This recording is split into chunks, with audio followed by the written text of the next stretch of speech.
imagine now he's taking a souvenir picture and waving to the Palestinian crowds in the background. He is also wearing his military uniform that has been designed by the military wing of Hamas. This is relief and happiness. Because we wait for this moment since 15 months concerning Ofer Calderon, but some sadness also when we see Yarden Bibas, who discovered, perhaps he knows, we don't know what news they have. He will discover that his wife, Sherry, and his kids, Kfir Bibas, Ariel Bibas, two kids, they are probably dead. So we have relief, happiness, and worrying also for the other hostages who are not freed for the moment. again for the Palestinian crowds. He is surrounded by Palestinian fighters from the military wing of Hamas. Not so bad. We were very afraid because he has been injured at the legs. We knew that he was injured. So he stood up, very white face, because we know that he has not seen the sun, perhaps since the beginning of the captivity. So good news, he's alive, he stands up, he walks. He had to make some movements with the arm like this with the hand to the people of Gaza, of Hamas, of propaganda. Must be difficult for him, but the main emotion is today the happiness and the relief for him and for the hostages today. Immediately he should meet his children, as far as I know, perhaps his brother also. And of course, he will meet a medicine psychologist to know how he feels, how he's on the medical point. And then again, I see there, at the moment I'll speak to you, I see on the TV, on the Israeli TV, a photograph of Ofer with Israeli soldiers speaking with her. He seems to be good. We don't know exactly how he is.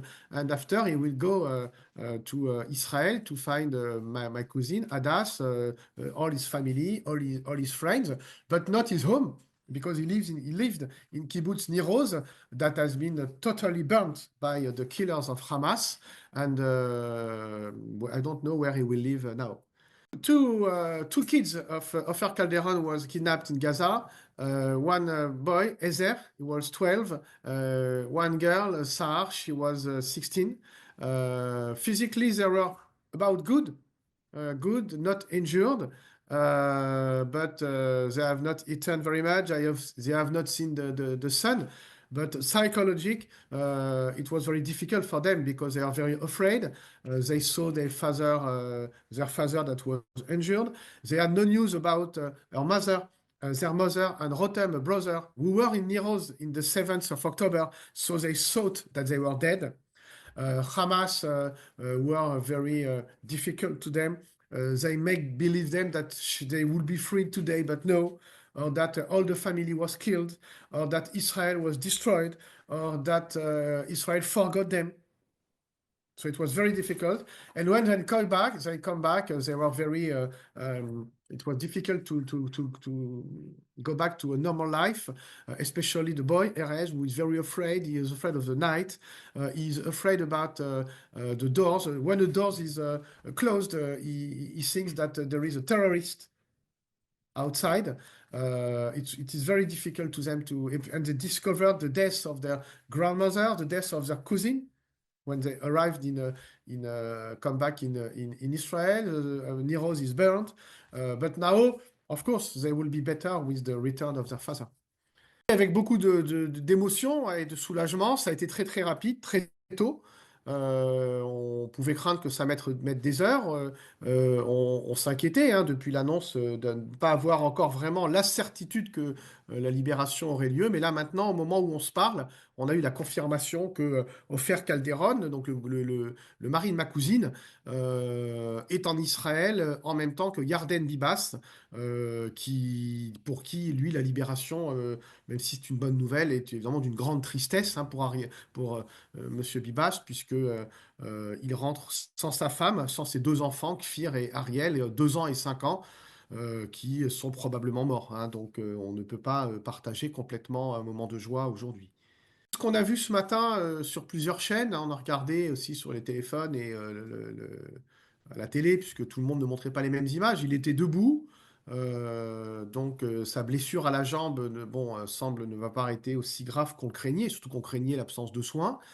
Il était debout, amaigri, très pâle, d'après un médecin, mais bon, c'est difficile, qui regardait l'image, il disait que probablement il n'a pas vu le soleil depuis 15 mois, obligé, comme Yarden Bibas, de s'en tenir à une mascarade macabre encore et cynique de ces monstres du Hamas. Donc devoir saluer de la main la foule d'assassins, parce que devant lui, ce sont des terroristes armés de mitraillettes et masqués qui se présentent à lui. On l'oblige à faire un coucou de la main, comme s'il quittait des amis. Une femme en burqa, ça c'est nouveau, leur a lancé des confettis pendant qu'ils marchaient vers les voitures de la Croix-Rouge, porteur d'un diplôme, peut-être, je ne sais pas, de bonne conduite ou de bonne libération. Enfin, c'est de la folie. Mais bon, il est libre et c'est le plus important aujourd'hui quand même. Il semblerait qu'il va être accueilli par une partie de sa famille. Ma cousine Adas semble être restée, d'après les infos que j'avais ce matin, à confirmer, bien sûr, était restée en Israël. Il devrait être accueilli par ses 4 enfants, dont 2 qui avaient été otages et libérés au bout de 52 jours à Gaza, les 2 enfants plus âgés, et peut-être son frère, mais on n'a pas le détail. Et puis on sait qu'immédiatement, il va subir, dans le bon sens du terme, des examens médicaux, des examens aussi psychologiques pour savoir si tout va bien. Après quoi, il sera encore, les autorités israéliennes vont aussi le discuter avec lui parce que les otages donnent des informations sur qui ils ont vu, notamment quel otage est vivant, est-ce qu'ils se rappellent s'ils ont vu tel otage et où et à quel moment, ce qui permet aux Israéliens de recouper pour savoir, je rappelle, parmi les peut-être 80 ou 85 otages restants, qui est mort, qui est vivant. Hein, donc, ils vont être interrogés, bon, évidemment, en douceur par l'armée israélienne. Je rappelle que dans les 33, parmi la liste des 33 otages qui devaient être libérés dans cette première phase, le Hamas a concédé l'information horrible que 8 sont morts. 8 sont morts, donc dans quelques jours ou dans quelques semaines, on ne verra plus sortir des gens sur leurs 2 jambes, mais des personnes dans des boîtes, dans des cercueils. Et on ne sait pas qui est mort ou pas. Et concernant les otages français, Ohad Yahalomi, qui est l'autre Français encore otage, on ne sait pas s'il est vivant ou mort. J'avais promis, entre guillemets, mais il l'a pas entendu parce qu'il était en captivité, mais j'avais promis que je retournerai en Israël après sa libération. J'étais allé déjà 3 fois en Israël depuis le 7 octobre, rencontrer ma famille, participer à du bénévolat agricole. Donc oui, j'espère pouvoir y aller. Je n'ai pas encore de date précise. Bon, on va d'abord le laisser revenir, se reposer, reprendre une vie, entre guillemets, un peu normale. Mais oui, oui, bien entendu, j'ai hâte de retourner le voir et puis de voir les enfants. La dernière fois que je les avais vus, bah, évidemment, ils étaient dans l'attente du retour de leur père et donc dans des difficultés psychologiques évidentes.